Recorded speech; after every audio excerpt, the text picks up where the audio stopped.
अस्सलाम वालेकुम students. 7th class की साइंस के यूनिट 1 का आज का टॉपिक है disease of the respiratory systems, यानी निज़ाम तनफ़ुस में पैदा होने वाली बीमारियाँ।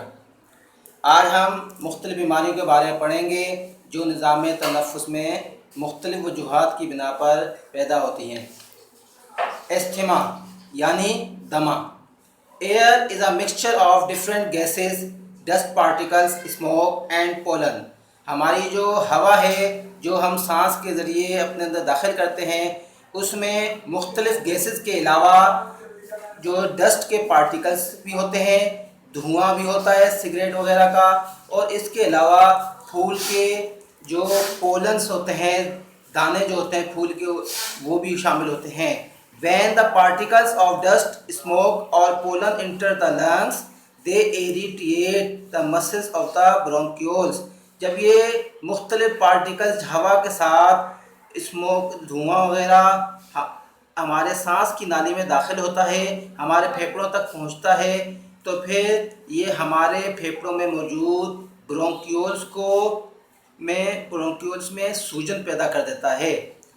ब्रोंक्यूल्स के बारे में आपने पहले टॉपिक में पढ़ा था कि जो सांस की जो नाली अंदर दाखिल होकर दो हिस्सों में डिवाइड होती है उसे ब्रोंक्यूल्स कहते हैं।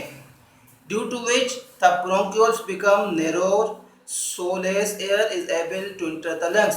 इसकी वजह से जो ब्रोंक्यूल्स है वो तंग हो जाती है, उसकी नाली की साइज, जिसकी वजह से हवा का फेफड़ों तक पहुंचना बहुत मुश्किल हो जाता है। This cause problems in breathing and people suffer from asthma. यही वजह है कि हमें सांस लेने में दुश्वारी महसूस होती है और हम लोग एस्थमा यानी दमा में मुब्तला हो जाते हैं। Asthma is a disease commonly found in almost every society due to the air pollution. Asthma एक आम बीमारी है जो किसी भी उस सोसाइटी में, उस इलाके में ज़्यादा होती है जहाँ पर एयर पोल्यूशन ज़्यादा होती है।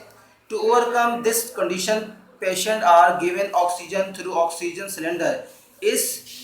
इस बीमारी में मुब्तला होने वाले शख्स को बार बार ऑक्सीजन की ज़रूरत होती है जो ये ऑक्सीजन सिलेंडर के ज़रिए लेता है। Asthmatic patient use inhalers more frequently. यही वजह है कि एस्थमा का मरीज़ बार बार इनहेलर को इस्तेमाल करता है ऑक्सीजन लेने के लिए। Which contain medicines that prevent dust particles. और इस इनहेलर के अंदर जो है डस्ट पार्टिकल से बचने के लिए मुख्तलिफ मेडिसन्स शामिल होती हैं। And other impurities from irritating the bronchioles. इसके अलावा मुख्तलिफ चीज़ों से भी बचाव के लिए हमारे ब्रोंक्यूल को सूजिश पैदा होने से बचाव की वजह से इनहेलर का इस्तेमाल किया जाता है। अब है अगली बीमारी का नाम pneumonia. In some conditions bacteria and viruses attack the alveoli. बाज़ औक़ात बैक्टीरिया और वायरस हमारे फेफड़े में मौजूद एल्वेली को मुतासर करते हैं।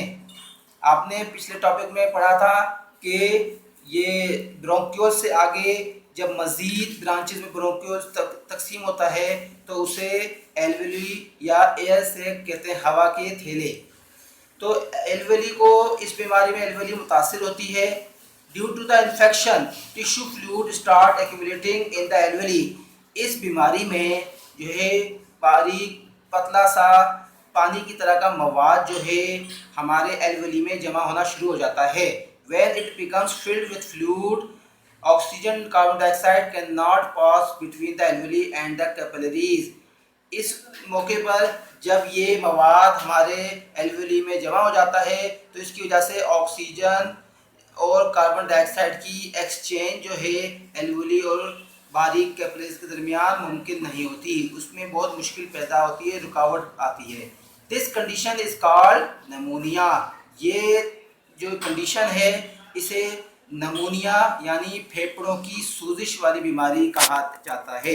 It can be cured by antibiotics.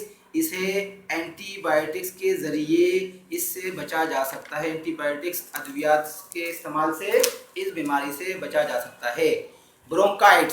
ब्रोंकाइट्स भी एक बीमारी है जो कैसे होती है। Smoking cigarette is injurious to health. जो सिगरेट को सिगरेट का इस्तेमाल जो है हमारी सेहत के लिए बहुत ख़तरनाक है। When the fumes of nicotine enter the lungs through smoking, जब कोई भी शख्स सिगरेट का इस्तेमाल करता है तो उसके धुएं के साथ उसमें मौजूद निकोटिन के ज़र्रात बुखारात की सूरत में हमारे जिस्म के अंदर दाखिल होकर फेफड़ों तक पहुंचते हैं। They irritate the lining of the trachea bronchus, ये सांस की नाली यानी ट्रेकिया को मुतासिर करते हैं।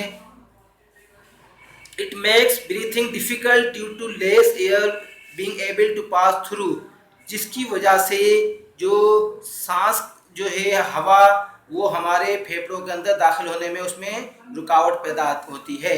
This disease is called bronchitis, ये बीमारी ब्रोंकाइटिस कहलाती है। It can be cured by avoiding cigarette smoking, taking antibiotics and avoiding a smoke field environment. इस बीमारी से बचने के लिए सिगरेट का इस्तेमाल नहीं करना चाहिए, मुख्तलिफ एंटीबायोटिक्स वाली अद्वियात यूज़ करनी चाहिए जो इससे मुतालिक होती हैं डॉक्टर के मशवरे से। इसके अलावा जो अगर कोई और सिगरेट पी रहा है तो उसके धुएं से भी बचना चाहिए, यानी हमारे माहौल के इर्द गिर्द सिगरेट के धुएं से बचा हुआ माहौल हमें चाहिए होता है। अब अगली बीमारी है ट्यूबरकुलोसिस यानी TB. Tuberculosis is commonly known as TB, इसे आमतौर पर टीबी के नाम से पहचाना जाता है। It is caused by certain type of bacteria which inter the lungs and form lumps of tissues. ये बीमारी जो है आमतौर पर मखसूस किस्म के बैक्टीरिया की वजह से होती है जो जब हमारे सांस की नाली से फेफड़ों तक पहुंचता है तो फिर उस फेफड़ों के टिश्यूज में सूजन पैदा कर देता है। द पेशेंट सफ़र फ्रॉम कफ, तो ऐसा मरीज जो है आमतौर पर खांसना शुरू हो जाता है एंड स्पेबिलगम, और जो है बलगम वगैरह थूकना शुरू हो जाता है, उसको बलगम बहुत आता है। That is caused by the formation of lumps of tissues, और इसकी वजह जो है फेफड़े के टिश्यूज में सूजन का पैदा होना है। When the severity of the disease increase, the patient sometimes spew blood with the balgam, जब इस बीमारी में शिद्दत पैदा होती है तो बाज़ औक़ात इस बीमारी का मरीज़ जो है बलगम के साथ खून भी थूकना शुरू कर देता है। The infected person can be cured by BCG vaccine, इस शख्स से मुतासिर शख्स को BCG वैक्सीन जो है इस्तेमाल कराई जाती है।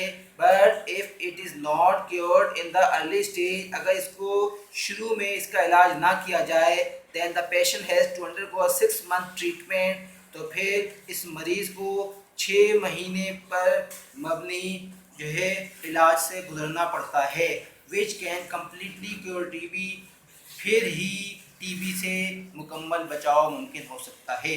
ये थी कुछ अहम बीमारियां जो हमारी सांस की नाली यानी निज़ाम तनफ़ुस में पैदा होती हैं। उम्मीद है वीडियो समझ आई होगी। Thank you. अल्लाह हाफ़िज़।